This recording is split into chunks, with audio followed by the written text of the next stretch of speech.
The NASCAR Xfinity Series heads to the Phoenix Raceway for the Call 811 Before You Dig 200. Austin Cindric pushes the number 18 of Daniel Hemric past his teammate Brandon Jones, but he dives to the inside, tries to make the inside lane work past the number 18, and he does so coming out of turn number 2. He would take the lead and lead all the way to the competition caution. On the restart, the 22 this time on the outside of Daniel Hemric. He looks to make that traction compound work on the outside and does so, passing the 18, pulling the 19 with him.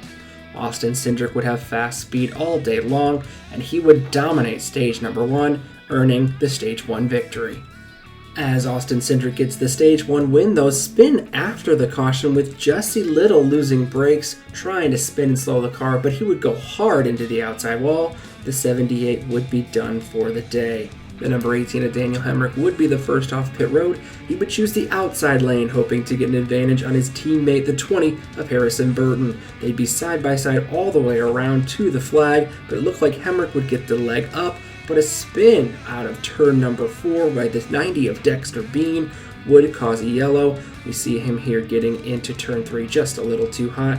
And unfortunately, more bad luck for Noah Gragson. We look to see what might be smoke or liquid coming out of that number 9 Chevy Camaro. As we take a closer look at it, it does seem to be spewing out the back, and a quick check from the onboard of Austin Cindric shows it was indeed fluid.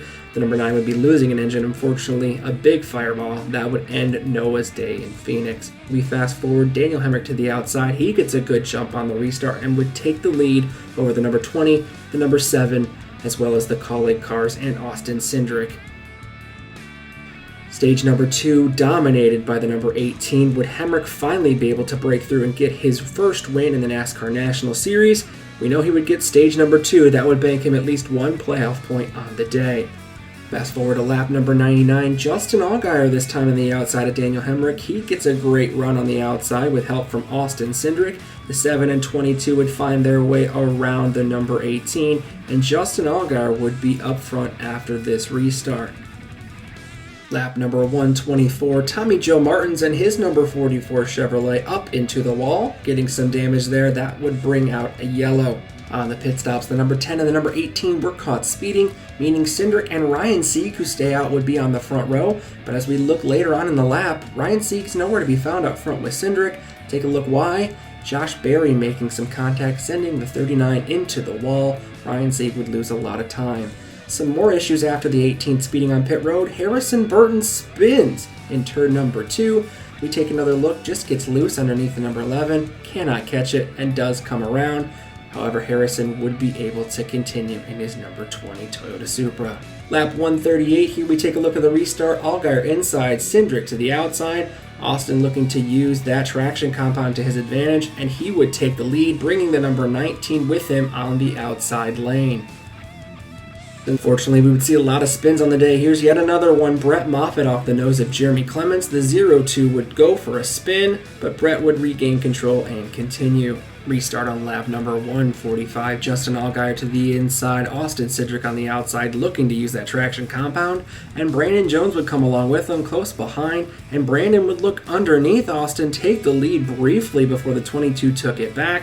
But as we see behind them, the number 8 of Josh Berry spins, gets into the wall, but it looks like he already had some damage on that right side. Let's see why. Santino Ferrucci forces the 8 wide, Josh Berry into the wall, the 23 coming from behind. Lap 155, we get yet another restart here. Cindric to the outside, looking to use that lane to his advantage yet again. The 22 would eventually clear, take the lead, and start to pull away. We see yet another spin on the day as the number 19 gets hooked by the 16 of AJ Allmendinger, trying to find some room behind Brandon Jones, but unfortunately that sends the 19 hard into the inside wall. We restart with just 29 laps to go. Daniel Hemric on the inside of Austin Cindric. Justin Allgaier trying to get involved as well, but Austin yet again using that high line, that traction compound, to find his way to the front. We fast forward with just 9 laps to go on the race. Alex Labbe unfortunately into the outside wall hard. His day would be done. Let's take a look. It looks like Josh Williams just gets in too hard, pushes up, and that sends the 36 into the wall. We restart with just 2 laps to go. Hemric to the inside, but Ty Gibbs looking to go even lower, and Austin Cindric has problems. The number 7 finds his way to the outside. Jeb Burton goes in hard. That sends Justin Haley into the wall. Daniel Hemric also in. And the number 7 of Justin Allgaier also goes wide. That sends Ty Gibbs and Brandon Brown up to the top 3. And Austin Cindric drives away for the white flag. But could he hold off a hard-charging Ty Gibbs? Can he go 2 for 2? Not today. Austin Cindric holds him off and gets his second win of the season for Team Penske. The 2020 champion is the first to go for 2 wins in the 2021 season. And the Team Penske driver looks to already be on his way to the championship for yet again. Let's take a look at the Call 811 before you dig 200 results. Austin Cindric and Ty Gibbs finishing second in just his second race, and Brandon Brown getting a great top 5 after the last lap shenanigans. Riley Herbst getting a really good 4th place finish. He desperately needed that. And Bailey Curry getting his first 7th place finish. Good race for them as well. We take a look at the back half here. Daniel Hemric, Justin Haley, just getting involved in that last lap incident puts them further back on the finishing results here. As we see Brandon Jones, Josh Berry, Michael Annett, Noah Gragson, a lot of junior motorsports cars, unfortunately not finishing well.